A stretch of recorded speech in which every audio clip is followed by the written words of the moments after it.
What is going on, guys? Welcome to Greggles TV Daily. Let's get into the tech news. First story of the day about the Galaxy S21. Now, this won't come out obviously probably until like March of 2021, so a full, 6-7 months away at this point. But still, maybe you're curious how large the display might be. Now, this tweet comes from Maori QHD, who says Galaxy S21, Samsung is testing different options, not set in stone yet, for their biggest screen, which would be their Ultra version, whatever they end up calling the S21's best version. However, they call it at the end 6.911 inches, 7.076 inches, or 7.095 inches. Now with the Galaxy S20 Ultra, you get a 6.9 inch display. So you're looking at slightly bigger or maybe 0.1 inches bigger than what we currently get now. So basically the same screen size as next year. And hopefully next year's version will get that QHD Plus at 120 Hertz. No news on that just yet. But regardless, you're looking at a slightly larger phone versus this year. Next up, if you're getting the Galaxy Note 20 Ultra phone and you're in an international setting, like aka outside of USA or Canada, where we get the Snapdragon version and you get the Exynos version, well, there was rumors that the Exynos 992 would be coming to those folks, but it doesn't look so. This is coming from Ice Universe, who says, damn, Exynos 990 continues. And people that have the S20 version with the Exynos 990 in there complain about battery life, a little bit of performance, and just overall overheating. And this isn't a good thing, and it looks like it's going to continue with the Galaxy Note 20 devices.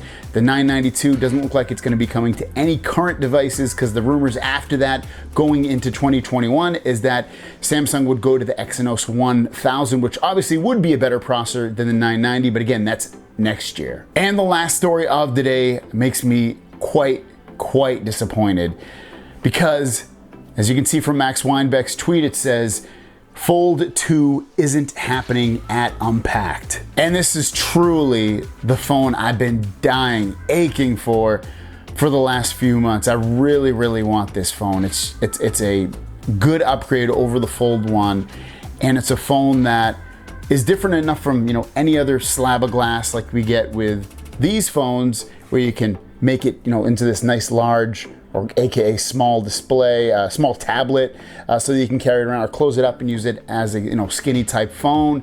6.23 inches on the outside, and then 7.59 inches when it's completely opened up. And it looks like it's going to fall into probably maybe September or October before it's actually released. There's rumors that it's going to have its own announcement in September, which seems kind of weird. I can't imagine Samsung's going to have two announcements within a couple of weeks of each other, or at least a month of each other, to do something like that. The cost of putting everything together on separate events, it just seems not very smart. And maybe they'll just release it. They could just release it, but it seems kind of weird. So hopefully, fingers crossed, they'll announce this Unpacked and it'll still get released in August or early September. But it looks like the earliest it's probably gonna be released is September, October, maybe even later than that. Thanks for watching. Don't forget to subscribe. New videos every single day. My question out to you guys is, are you disappointed about the Galaxy Fold 2? Were you planning on getting it? Or are you happy that maybe you can wait a little bit longer, save a little bit of money? Let me know in the comments down below. We'll see you down the road. Peace.